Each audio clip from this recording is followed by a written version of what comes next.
2002 সালের ভোটার তালিকায় যদি বাবা মায়ের নাম না থাকে তাহলে কি করবেন?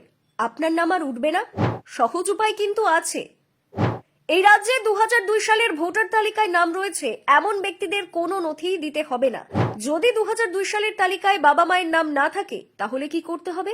পশ্চিমবঙ্গের ভোটার তালিকার বিশেষ নিবিড় সংশোধন বা এসআইআর শুরু হয়ে গেল 28শে অক্টোবর থেকে। অনেকেরই প্রশ্ন, পশ্চিমবঙ্গের এসআইআর এ কি কি নথি প্রয়োজন? কাদের নাম তালিকা থেকে বাদ যেতে পারে?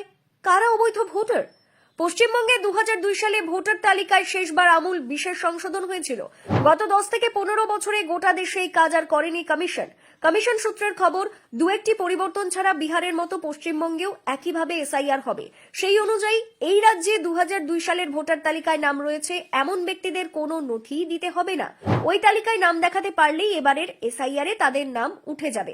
এসআইআর এ 11টি নথি নির্দিষ্ট করে দিয়েছে কমিশন। সুপ্রিম কোর্ট পরিচয়পত্র হিসেবে আধার কার্ড গ্রহণ করতে বলেছে। কমিশন জানিয়েছে ওই 11টির মধ্যে যে কোনো একটি নথি এবং 2002 সালের তালিকায় বাবা অথবা মায়ের নাম রয়েছে প্রমাণ করতে পারলেই নতুন তালিকায় নাম উঠবে। কিন্তু যাদের বাবা মায়ের নাম 2002 সালের তালিকায় নেই তারা কি করবেন? নির্বাচন কমিশন জানিয়েছে আপনার নাম 2002, 2003 বা 2004 সালের এসআইআর এ নাম না থাকলে বাবা মা বা অভিভাবকদের নামও দেওয়া যাবে। এবার শুরু থেকে ফর্ম 6 নেওয়া হবে, সেখানে বাবা মায়ের পরিবর্তে অভিভাবকের নামও দেখানো যাবে। নির্বাচন কমিশন সূত্রে খবর, ভোটার তালিকায় থাকা সব মৃত এবং অবৈধ ভোটারদের নাম বাদ পড়বে। নির্বাচন কমিশনের নির্দেশিকা অনুসারে পরিচয় এবং বয়সের প্রমাণ হিসেবে নিম্নলিখিত 11টি নথির যে কোনো একটি জমা দেওয়া যেতে পারে।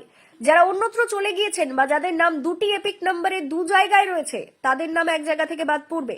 কারচুপি করে তালিকায় নাম তোলা ব্যক্তিরা অবৈধ ভোটার। এক্ষেত্রে বিশেষত বাংলাদেশ এবং মায়ানমার থেকে আসা অনুপ্রবেশকারীদের ইঙ্গিত করা হয়েছে। কমিশন মনে করছে কারচুপি করে ওই 11টি নথির মধ্যে কোনো একটি তৈরি করা গেলেও 2002 সালের ভোটার তালিকায় সংশ্লিষ্ট ব্যক্তিরা বাবা বা মায়ের নাম দেখাতে পারবেন না। স্বাভাবিকভাবেই তখন নাগরিকত্ব নিয়ে প্রশ্ন উঠবে।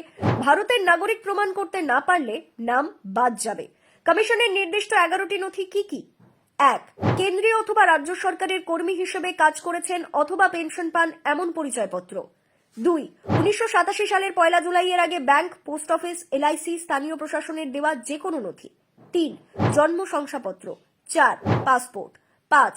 মাধ্যমিক বা তার অধিক কোনো শিক্ষাগত শংসাপত্র। 6. রাজ্য সরকারের উপযুক্ত কর্তৃপক্ষের দেওয়া বাসস্থানের শংসাপত্র।